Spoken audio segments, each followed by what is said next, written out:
to face. As Chris Blatchford shows us in this Fox Undercover report, it was all caught on tape.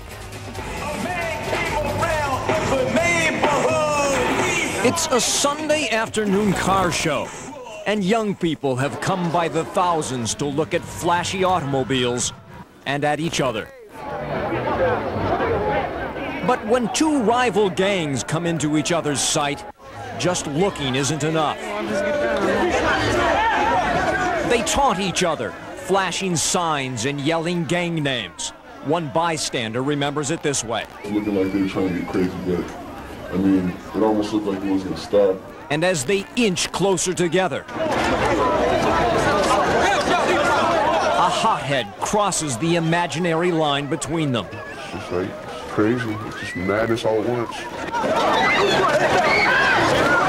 A knife blade flashes, and as one gangster in the distance goes to the ground, rivals descend on him like a pack of wolves. Another gang member grabs a car trophy and launches it toward the action as his homeboy gets stomped into unconsciousness. The youth with the knife then sneaks up and shoves it into the fallen gang member's back. No one comes to his rescue. They just kind of ran off. They did run. They just kind of left their homie hanging. Finally, it is a young woman that comes to his aid, stepping into the middle of the chaos. Police then arrive seconds later. Yeah, you could see tension. 40-year-old Johnny Lacone is familiar with the scene.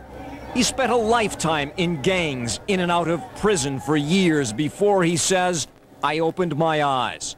This, he says, is no way for a kid to live. You see them just messing up their life, and you have compassion for them because you know what it is to be there, but you feel like, God, they don't even know this guy. It's not even something personal. His own 20-year-old son was murdered in gang violence not long ago.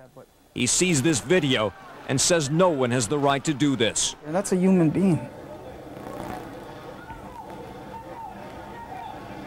That's a human being. And you think about that, and that just hurts you. Lacone says gangs steal feelings away from kids, manipulate them, distort values, and make them someone they are not. And it is all no good. Gangs hurt, they kill, they destroy families. Carlos Fierro spent his youth in gangs and jail. I've been involved in that many times. And what he sees here saddens him too. Show them that there's something else out there, a better life. A gang bullet is still lodged in his spine, his hand left partially paralyzed. And he sees the gang's hatred and violence differently now. It's a waste, man. Wasting their time, man. Police are still looking to identify and arrest this youth in connection with the car show stabbing and any of those involved in the beating. Investigators are also seeking the identity of the victim, who left a phony name and unbelievably bolted from the hospital the same day he was attacked. Lacone says it is all part of the macho gang lifestyle that in the end leaves so many of our youth with nothing but death or prison bars. And some of them get life, 16 years old, life. One bad decision, they've never lived. They're going to spend the concrete and bars behind their life. Chris Blatchford, Fox 11 News. And Chris tells us that those two former gang members say parents hold the key to ending gangs by showing kids the way to get involved with other activities. Unbelievable.